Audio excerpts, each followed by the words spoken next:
Hi everyone, my name is Lillian and today I'm going to be making a video about how I declared computer science at Berkeley without any computer science experience.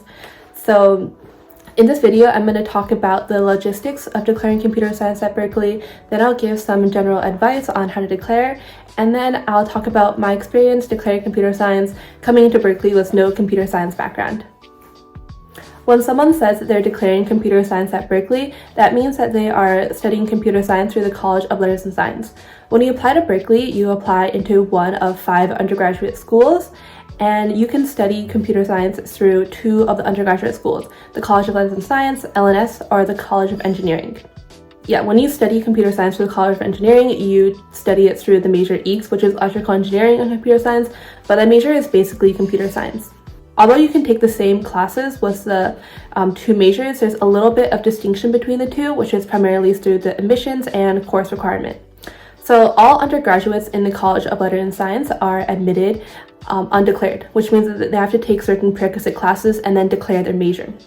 And a lot of students in the College of Engineering, they are admitted directly into their major, so going into their freshman year they're already an EECS major. And since there are a lot of students studying computer science at Berkeley, the major is impacted, which means that you have to earn a 3.3 GPA in your prerequisite classes in order to declare the major. And the prerequisite classes are CS61A, CS61B, and CS70. Yeah, so taking a deeper look into what the 3.3 overall GPA looks like, the lowest grades you can get in the 3 prerequisite courses could be an A, B, and a B, an A, and a C, and then a B plus, B, and an A minus. So you do have some leeway if you don't do too well in one of your courses. And I'm going to attach a screenshot of the GPA requirements of just like the GPA conversions right here, because that is pretty useful. And if you don't meet the GPA requirement, you can also fill out a form to petition to still be a computer science major as well. I do think you need a letter of recommendation for this. And once you reach the GPA requirements, you have to fill out a form. This is a really simple form. You just have to list the classes that you've taken, and then you have to list the classes that you want to take in order to become like after you declare, just to make sure that you know like what classes you want to take as a computer science major. It's not binding, of course, and then you have to submit it to like your major advisor and then to the LNS advisor, and then they sign off, and then you are declared computer science major. Congratulations. I do want to note that if you declare over the summer, so for example, I declared over the summer, the major declaration form takes a lot of time because there's a lot of CS majors at Berkeley, so you may not be able to take any CS classes in your fall semester. The CS major declaration process took almost a month, but by that point, you don't really want to catch up in a class, and you can't take a lot of computer science upper division courses unless you are declared computer science major at Berkeley. So just letting you know, my friends who declared computer science in the spring were able to take computer science classes in the fall though. Alright, now I'm going to talk about some of my tips to declare computer science at Berkeley. So I actually made videos talking about each of the classes that I took, CS61A, CS61B, CS70. You can check them out on my YouTube. I delved pretty deep into what the class was like, what my experience, and also advice for each class. But I'm going to just give some general tips for declaring. Yeah, so first I'm just going to list off some resources that are super helpful. So Computer Science Mentors offers small group tutoring for all of the computer science lower division courses, and they're really useful because they have their own worksheet, and then they'll go over what you already learned, and it's in a group of 4 to 5 students. So you also get to meet other people in the class, and you can form study groups off of that. I personally met some of the smartest people I knew through my CSM section, so I definitely recommend it. It is a super great resource. Yeah, some other really great resources is that each class will typically have a tutoring section. They'll host additional review workshops, so I also recommend going to those. Also, office hours is a really great way to get help in general, and I do recommend joining Discord servers for your classes. There's definitely going to be a Discord server for your class because a lot of people will post questions and people will post answers, and it's a really great way to get help quickly because there's so many people taking the same class as you. People are bound to run into the same issues as you or respond quickly to you. I also recommend joining some tech clubs or just clubs where people are also like computer science majors, like tech majors. So for example, if you're a woman, I definitely recommend joining AW or SWE, which is the Association of Women Engineers, or the Society of Women Engineers. Yeah, just being a general member and being in the Slack channel is an amazing way to get help, because you can like ask any questions, you can form study groups, find project partners.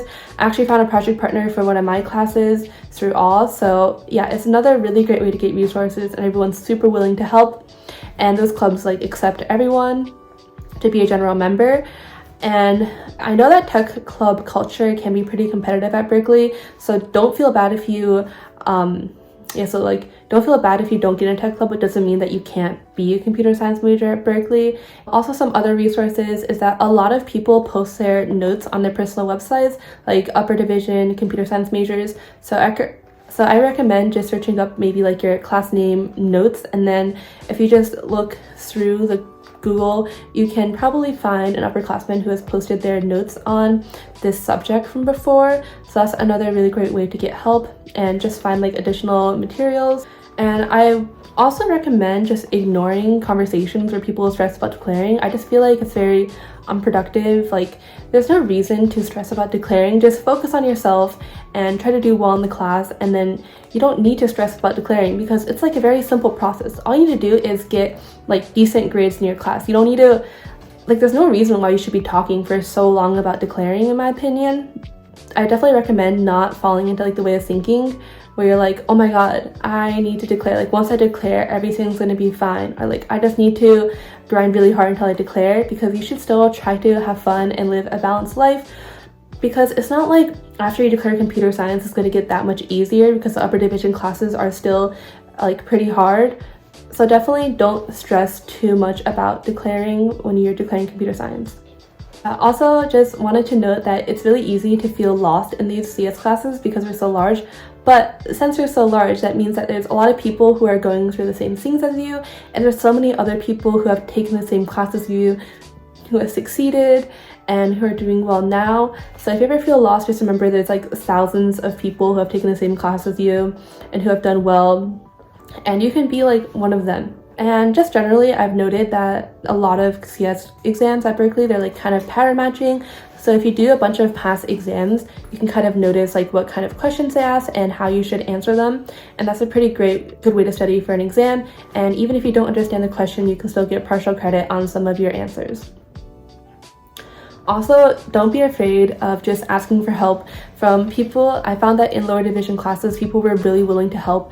I would just ask like upperclassmen who I knew, or like people taking the same class as me, if they could help me, if they could like help me with my homework, explain a question to me, and they were usually like really willing to help and also really responsive. So definitely don't be afraid to just reach out to your network and ask for help.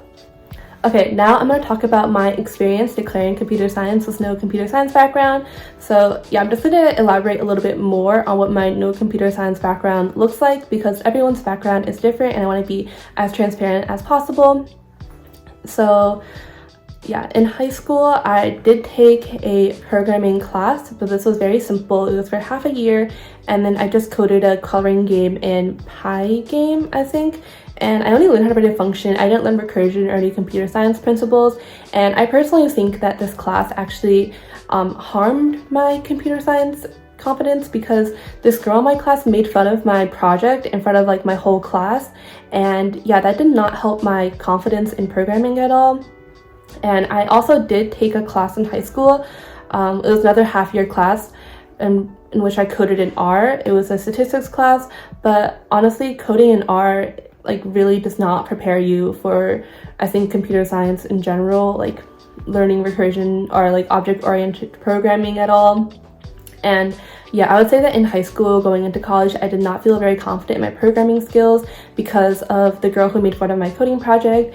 And the people who were interested in computer science at my high school were all really good. So I thought that I could never be as good as them, so I could never major in computer science. Yeah, but then before I came to Berkeley, I decided to take CS 61A. So I did preview like 6 weeks of the course before taking it, but I don't really count that as computer science background or like experience, because I did that because I knew I was taking the course.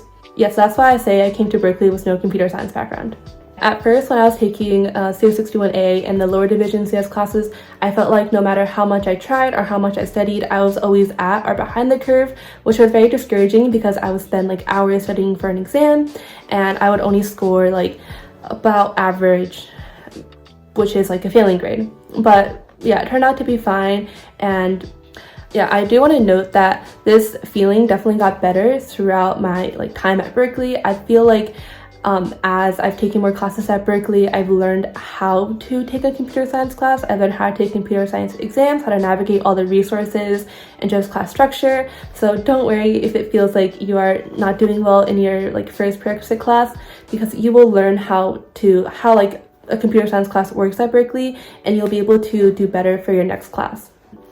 I also want to note that some people's advice, although they may be like very well-meaning, may not be like very helpful or may not be like what you want to hear, including this video. So for example, I was talking to this one girl and then she said that she got her first failing grade when she was in a computer science upper division class, and then she was like, guys, it's totally normal to like fail your exams. But this advice actually made me feel a lot worse because I started failing exams like from the very first class I took, from like my very first exam. So then I thought that there was something like wrong with me, that I shouldn't be complacent with the grades I was getting, because she wasn't. And yeah, this is not true though. Like everyone has their own path and their own journey to computer science. So don't take someone's advice like too seriously, because you're really on your own journey and like you know what's best for you. I also do want to talk about like Bay Area culture and like Bay Area coding culture, because coming from out of state, I come from the East Coast, I was a little bit surprised by the Bay Area culture.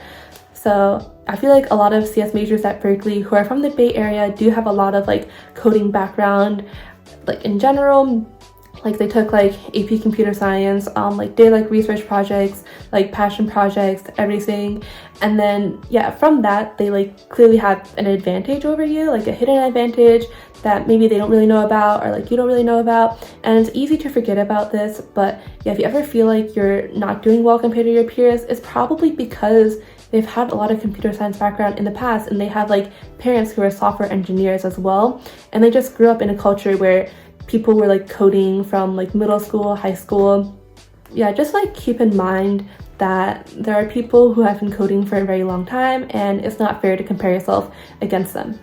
Yeah, for example, I got dinner with some people from the Bay Area, and then one girl asked like, what age did you guys all start coding? And she started coding in middle school. The other two people started coding in like early high school, but I started coding when I came to Berkeley, like seriously coding. So that's just another example. Like if someone starts coding super earlier, like a lot earlier than you, it's going to be a lot harder to catch up.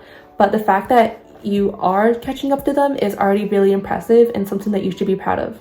Yeah, and another example of this is I would study really hard for exams, and then I would give my cheat sheet to my friend, and then she would score better than me on exams, and she wouldn't study as much. Like she would study way less than me, and I was like, what is going on? And then she told me that her coding intuition would just kick in on exams, and like I don't have any of that. I don't have coding intuition. So yeah, also keep in mind that some people just have this like coding intuition like built up upon experience. And now I'm gonna talk about where I am now. So now I have declared computer science at Berkeley. I just finished my first computer science upper division class, and I honestly feel like my hard work and consistency paid off. I feel like I got a lot better at taking computer science courses at Berkeley. Like in CS61A, I was always asking people for help, just like low-key random people. But now I don't ask that many random people for help, which I feel like is a really big improvement and really great change. Like now I know how to navigate resources. I no longer feel like no matter how hard I study, I will always be at or behind the curve. So yeah, hard work does pay off. And yeah, if you are trying to declare computer science at Berkeley, good luck, you can do this. And yeah, thanks for watching my video.